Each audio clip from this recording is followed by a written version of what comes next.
శుభ్మన్ గిల్, యశస్వి జైస్వాల్, శ్రేయస్ అయ్యర్ ఈ ముగ్గురు తోపులే. ఫార్మాట్ ఏదైనా ఇరగదీసే ఆటగాళ్లే. ఆసియా కప్లో ముగ్గురు ఖచ్చితంగా బరిలో దిగుతారని కథనాలొచ్చాయి. శుభ్మన్ గిల్కు టీ20 పగ్గాలు కూడా ఇవ్వాలనే డిమాండ్స్ వినిపించాయి, ఇంకా వినిపిస్తున్నాయి. అయితే కెప్టెన్సీ సంగతి పక్కన పెడితే అసలు టీ20 జట్టులో శుభ్మన్కు చోటు కూడా కష్టమనే చర్చ జరుగుతోంది. టీ20 జట్టును డిస్టర్బ్ చేయవద్దనే ఆలోచనలో సెలెక్టర్లు ఉన్నట్టు సంకేతాలొస్తున్నాయి. కొంతకాలం నుంచి టీమిండియా తరఫున ఇన్నింగ్స్ను అభిషేక్ శర్మ, సంజు శాంసన్ ఆరంభిస్తున్నారు.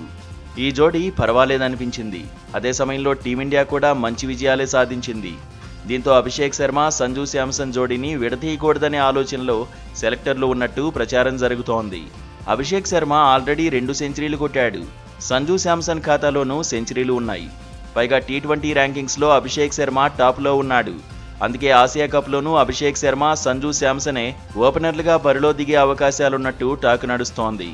ఇద్దరినీ కంటిన్యూ చేస్తే శుభ్మన్ గిల్కు, యశస్వి జైస్వాల్కు చోటు ఎక్కడ దొరుకుతుంది అనే ప్రశ్న కూడా వినిపిస్తోంది.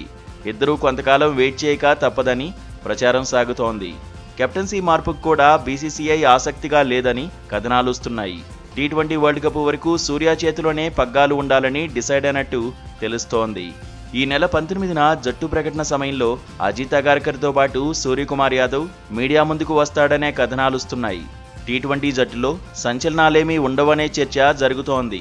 రెడ్ బాల్ క్రికెట్ మీద ఎక్కువ ఫోకస్ చేయాలని యశస్వి జైస్వాల్కు ఆల్రెడీ మెసేజ్ వెళ్ళినట్లుగాను కథనాలొస్తున్నాయి. మరోవైపు శ్రేయస్ అయ్యర్ గురించి కూడా ఎక్కువ చర్చే జరుగుతోంది.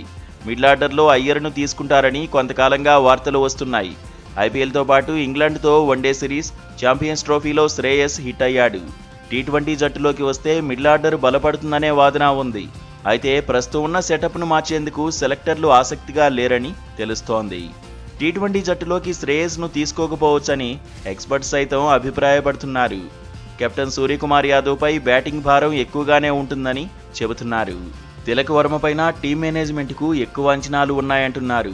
Face allrounder Hardik Pandya, spin ఆల్రౌండర్లు వాషింగ్టన్ సుందర్, అక్షర్ పటేల్ కూడా బ్యాటింగ్లో ఓ చేయి వేయాల్సి ఉంటుందని చెబుతున్నారు. భారత జట్టుపై ఈ నెల 19తో క్లారిటీ రాబోతోంది.